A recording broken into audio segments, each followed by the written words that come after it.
Bonjour à vous les amis et bienvenue pour ce premier épisode de la question du jour. Et aujourd'hui nous allons répondre à la question pas si simple de Joe qui nous demande et qui me demande du coup: est-ce que pour moi la France a vraiment gagné la Seconde Guerre mondiale?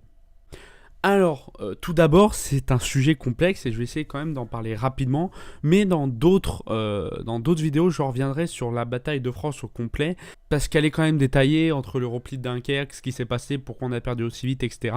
J'en reparlerai. Mais rapidement, pour remettre dans le contexte, du 10 mai au 22 juin, s'est établie la bataille de France, où nous nous sommes battus, hein, l'armée française s'est battue. Il faut savoir que vers la fin de la bataille de France, tout le monde, puisqu'il y avait le corps expéditionnaire anglais aussi qui était venu, quelques milliers quand même, hein, il y en avait beaucoup. Tout le monde, plus les forces françaises, tous ceux qui pouvaient, se sont en fait repliés sur ce qu'on a appelé la poche de résistance de Dunkerque, c'est-à-dire une poche tout autour du port de Dunkerque pour résister aux assauts nazis. Bon, ça n'a pas duré longtemps, mais il faut savoir que l'évacuation de Dunkerque a sauvé 380 000 hommes. Et si cette évacuation-là, par des bateaux envoyés d'Angleterre a été possible, c'est parce que des milliers de soldats français et anglais sont restés à Dunkerque pour combattre les Allemands à 1 contre 4 pour permettre l'évacuation de 300 000 mecs derrière. Donc il faut quand même comprendre que en 6 semaines de combat, on déplore, si vous préférez, 60 000 morts. Et que la Belgique, qui était aussi très actif dans cette résistance à Dunkerque et même un peu avant dans les Ardennes, a perdu, elle, en 18 jours, 12 000 morts. Donc c'est pour vous donner une idée de l'intensité des combats. Donc oui, nous avons déjà combattu, hein, il faut enlever cette idée-là que la France, nous n'avons pas combattu. Si, nous avons combattu la Wehrmacht. Oui, la France a permis l'évacuation de 380 000 soldats français et anglais, dont De Gaulle, etc. bien sûr, mais ont permis cette évacuation-là par la mer. Et il y a eu des gens qui sont restés à Dunkerque, soit qui se sont fait prisonniers, soit qui se sont littéralement fait tuer sur place pour permettre cette évacuation. Et il y avait beaucoup de Français. Ensuite, nous n'avons pas capituler, c'est le régime de Vichy qui capitule. Il faut aussi dissocier le régime de Vichy et le régime libre, hein, ce qu'on appelle le régime libre, la force française libre si vous préférez, la France libre. Donc déjà, oui, c'est le régime de Vichy qui va capituler, et dès le 18 juin, entre guillemets, puisque l'appel que tout le monde écoute de nos jours, c'est un appel réenregistré 3 jours après. Petite anecdote, De Gaulle va appeler à la résistance et va dire que pour lui, non, nous n'avons pas capitulé. Et c'est là que la division commence et que de nos jours, on fait encore l'amalgame entre les deux. À partir de là, les forces françaises libres, c'est une armée, hein, c'est une armée conséquente puisqu'elle comptait en armée de terre 50 000 hommes, en marine 12 500, en aviation 3 000 avions, et directement en France, ils étaient 5 000. Donc il faut quand même se dire que l'armée libre n'était pas une vulgaire, un vulgaire groupe de 200 personnes. Non, c'était pas ça.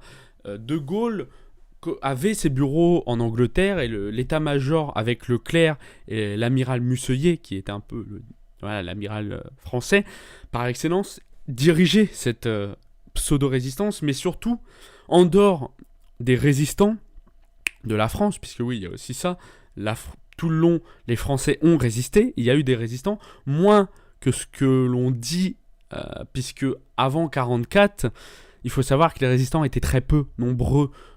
Énormément de gens se sont dit résistants, alors que non. Hein, il y avait même des collaborateurs qui s'étaient mis résistants pour pouvoir sauver leur cul. Bref, c'est une autre histoire. Mais du coup, les forces françaises libres étaient conséquents et ont surtout combattu en Afrique, hein, puisque en 1942, la force française libre a fait la bataille de Bir Hakeim et la bataille de Del Alamein, qui sont deux batailles extrêmement importantes des Alliés contre Rommel et les forces du désert de la Wehrmacht, les forces de la Wehrmacht du désert. Je ne parle plus la France.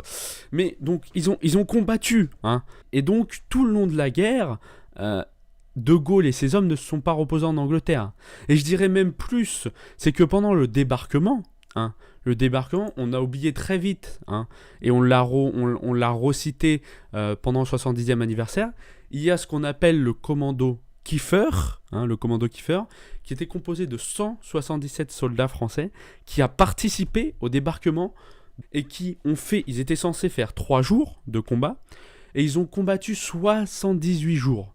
Il y a une quarantaine qui ont péri pendant la campagne de Normandie à peu près, dans le commando Kiefer, et donc eux-mêmes ont pris part au débarquement. Donc les Français ont pris part au débarquement, les Français avec les Belges et l'évacuation de Dunkerque et le sauvetage de 300 000 hommes, ils ont payé de leur vie. Les Français ont combattu en Afrique du Nord à El Alamein et à Bir Hakeim pour sauver entre guillemets l'Afrique du Nord. Et d'ailleurs les soldats coloniaux des Français ont participé activement dans les forces françaises libres, et on le reconnaît très peu.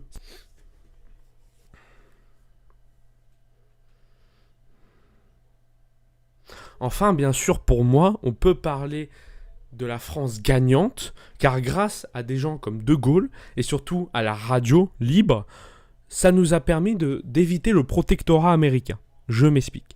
Avant la fin de la guerre, les Américains voulaient, s'ils gagnaient la guerre, ce qui était de plus en plus probable, transformer la France en protectorat. Grâce à Churchill, De Gaulle a réussi à rentrer dans le cercle des dirigeants alliés, entre guillemets, et grâce au travail fourni par des gens comme Jean-Louis Crémieux dans la radio libre, et au travail qu'ils ont fourni juste à la fin de la guerre, en France je parle, juste à la prise de Paris, où il y avait directement des émissions de radio sur place, où il y avait tout un système de radio qui s'était mis en place et qui était le premier système français remis en place directement sur le sol français. Ça a permis tout simplement que les Américains disent « Ok, bah écoutez, on ne fait pas de protectorat, on vous laisse, etc. » Mais il faut reconnaître à des gens comme De Gaulle, à des gens comme Jean-Louis Crémieux et à d'autres que je ne cite pas parce que je n'ai pas forcément leur nom en tête, il faut leur reconnaître que grâce à eux, en dehors des combattants, on a réussi à gagner notre liberté nous-mêmes. On a, comme a dit De Gaulle, la France s'est libérée elle-même, Paris outragé, etc. Mais voilà, Paris libéré, et Paris libéré par les Français. Leclerc est entré en premier et a forcé auprès des Américains. De Gaulle est arrivé juste quelques jours après sur la place pour fêter ça, alors qu'il y avait encore des tirs. Ces hommes de radio, si on peut appeler ça comme ça, ont directement refait des reportages sur place alors que leur vie était en jeu. Donc je tiens à leur tirer mon chapeau. Et pour toutes ces raisons que j'ai évoquées, voilà, Joe, je pense vraiment qu'on peut dire que la France mérite d'avoir son titre de gagnant. Et malgré la partie sombre, qui est le régime de Vichy, pour moi, ce n'est pas la France.